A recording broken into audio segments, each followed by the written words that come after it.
আমি দিনের বেলা এসব করতে পারবো না। তাহলে তোমার রাখো তো দিন আর রাত।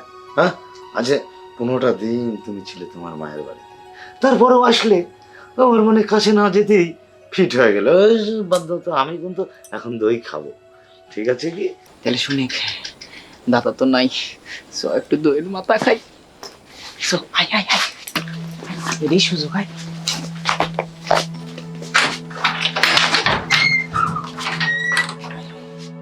হায় ভগবান, এ কেমন জীবন!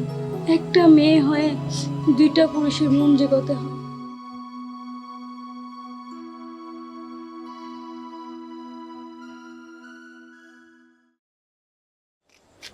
গাছটাতে নতুন ফুল আইছে, গাছের গোড়াটা যে কি নোংরা হয়ে আছে, সংসারের সব কাজ আমারই করণ লাগে। কিরে নিতাই, দাদা এদিকে আয়। এই যে বউ যে 2 সপ্তাহ থেকে যে বাপের বাড়ি গেছে, তোর কি সে খেয়াল আছে? আমি তো তোমার 2-3 দিন আগেই কইছি, তুমি তো কোনো কথা কানে এলাও নাই। তুই যা, বউরে নিয়ে আয়। দাদা তোমার এখন কথা কই রাখবা, কি কবি ক।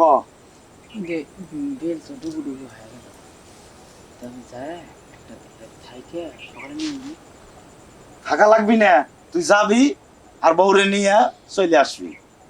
আর যায়া কবি ওই যে বড়োর কাছে নতুন ফুল আইছে, তোর তো গেলাম চোখে পড়বি না। যা, যেটা কইলাম সেটা কর। যাচ্ছি।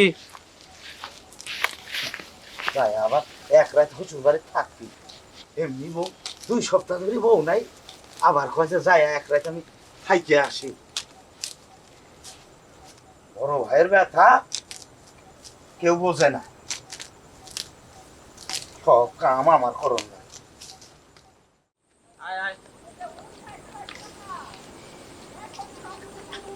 কতবার দাদা কইলাম একটা রাত থাকি, থাক পারি দিল না। আমি জানি দাদা, ও দাদা, দাদা মনে হয় বাইতে নাই, সুযোগ। আয় তোর একটা কথা কই,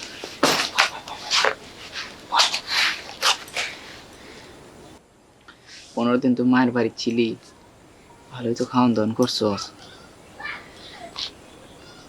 দইয়ের মাথা তো মনে হয় ভালোই জমছে। শোন, দইয়ের মাথা কিন্তু আগে আমি খাবো। তুমি কোনো চিন্তা করো না, তোমাকে আগে দিব। তোমার বড় ভাইকে আমার ভালো লাগে না।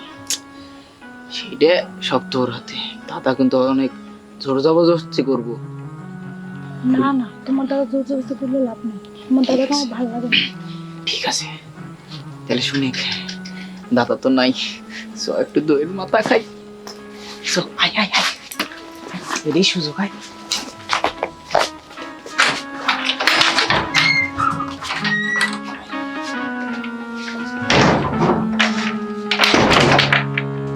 আসো, বসো তো, বসো। আচ্ছা শুনো, দাদা কিন্তু বাজার থেকে এসে তোমাকে নিয়ে যাওয়ার জন্য অনেক জোর জবরদস্তি করবে, ঠিক আছে? তুমি কিন্তু কোনোভাবেই যাবে না, বলবা ওর গায়ে প্রচন্ড জ্বর, ওকে সারাটা সেবা করতে হবে, ঠিক আছে? আচ্ছা ঠিক আছে ঠিক আছে, আমি বলবো নি।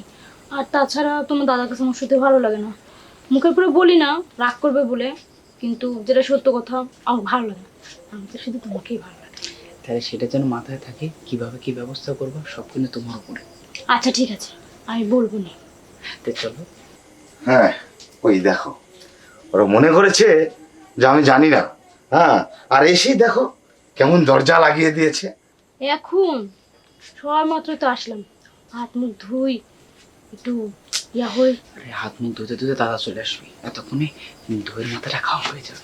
চলো চলো চলো চলো, দেরি না করি, চলো চলো। চন্দনা, এই দাদা আসলে আমি শুয়ে পড়লাম। এই সংসারের নিয়ম কানুন কেউ ঠিকঠাক মতো মানছে না। চন্দনা, আসছি।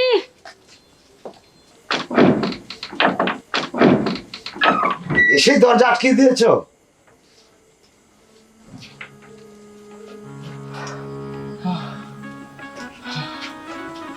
আসো। কি আছে? ওই তো ওর জ্বর এসছে একটু। আমি জার্নি করে গেছে তো দাদা, হয়তোবা খারাপ হাওয়া লাগিয়ে দিয়ে যেন জ্বর আসে তো দাদা। হ্যাঁ, জার্নি করলে জ্বর আসে, আর সংসারে তো কোনো কাজকর্মই করিস না, জ্বর তো আসবেই। আর তুমিও তো এসেই একেবারে নিতাইয়ের ঘরেতে উঠে গেছো। শোনো, বলছিলাম কি, ওর তো জ্বর এসছে, একটু সেবারও দরকার। আজ রাতটা একটু থেকে যাই।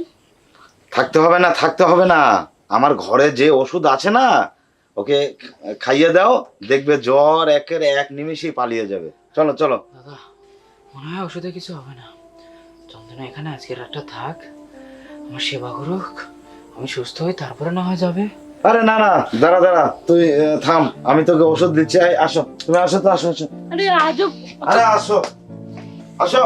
আরে দাঁড়াও না, এই দাঁড়াও তো।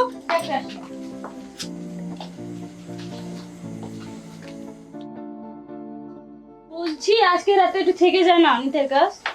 থাকতে হবে না, আমি ওষুধ দিচ্ছি, ওই ওষুধ খেলে জ্বর একেবারে নিমিষেই পালাবে। আরে জ্বর এসেছে তো। আসো আসো আসো, তুমি আসো তো।